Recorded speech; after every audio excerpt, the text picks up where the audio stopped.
everyone, today we're going to talk about using Cowboy Magic Rosewater Conditioner. In previous videos we've covered the shampoo and a couple other products, but I wanted to go over how to use this conditioner. It's a really fantastic product.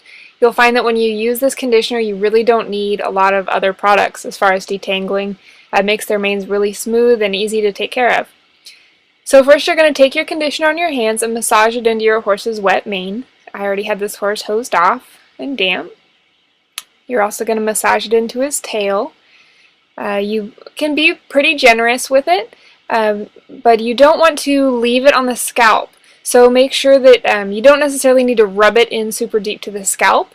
You want to mainly focus on the hair shaft, and especially towards the end where it gets farther away from his body and the horse's natural oils aren't reaching out there to do, a natural conditioning. So your conditioner is going to be really beneficial out there in the ends of the hair.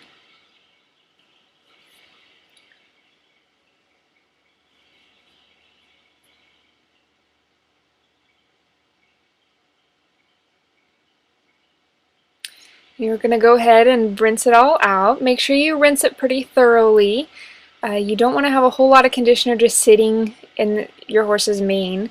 It's meant to be rinsed out, at least rinsed out from your horse's skin. In the tail, if you want to leave just a little tiny bit in the ends, that's fine. You can provide a little bit of extra moisture that way, but you don't want it to be right up against the skin. It can cause some itching and irritation like any product. If you really rub it into their scalp, you don't want to leave it sitting there. The horse's natural oils are going to be best for that particular area. So make sure you rinse the mane really well. And you're also going to want to rinse out their neck and their shoulder. Make sure that you don't have any left over in that area, especially when you're getting into these fall months and they have longer hair. They're more likely to trap soap. So then we're going to rinse out the tail. And again, this is an area where if you want to leave a little bit in the length of the tail, that's fine. Just make sure that his tailbone is rinsed well.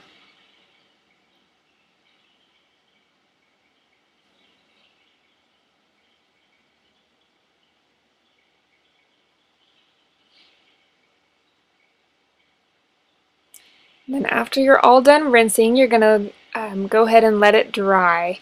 It is pretty important to make sure that your horse's hair dries all the way before you go to detangle it and brush it out. If you leave it wet, it stays a little bit sticky and you're more likely to cause damage by breaking the hair or by tearing it out. So we're just going to give it a little dusting with Super Body Shine. Nothing big, just a little tiny spritz. And then we're going to start working out the tangles. As you can see, I'm really hitting hardly any tangles here. I just have my little comb and I'm taking out the big stuff. In the long areas, I might have a couple of little areas where I'm going to take some more time and work through some larger tangles. If you have any wind knots or dreadlocks, then you're going to want your detangler, your Cowboy Magic detangler, and you're going to go ahead and put a small amount in your hand and kind of massage that in there. I like to get rid of the dreadlocks before I even wash it. I find that I get better results that way, and we do have another video on that. That is on this channel if you go back and find it. I think it's called Taking Care of Thin Manes. You can find a little bit more details on those wind knots and how to get those out. But here you can see it all combs out pretty easily. No big deal. I like to use a wide tooth comb because I feel like I can be really gentle with it. Anytime I hit some resistance I can feel it. So I can be careful not to pull on his mane too much and cause any breakage or damage. This horse loves to scratch on trees and run through bushes, and while he can have a very long mane, he doesn't keep it very often, and he's just a trail horse, so it doesn't bother me too much. I let him have fun in the bushes and pull his mane out, but I don't want to pull it out myself.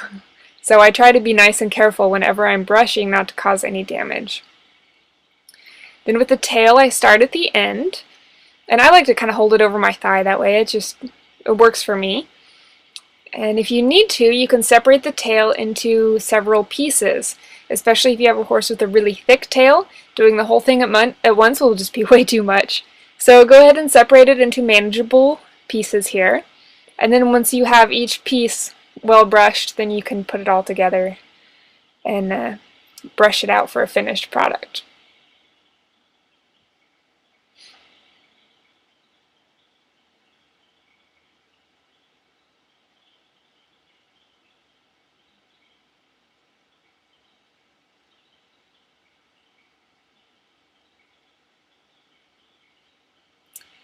And here we go, this is our finished product.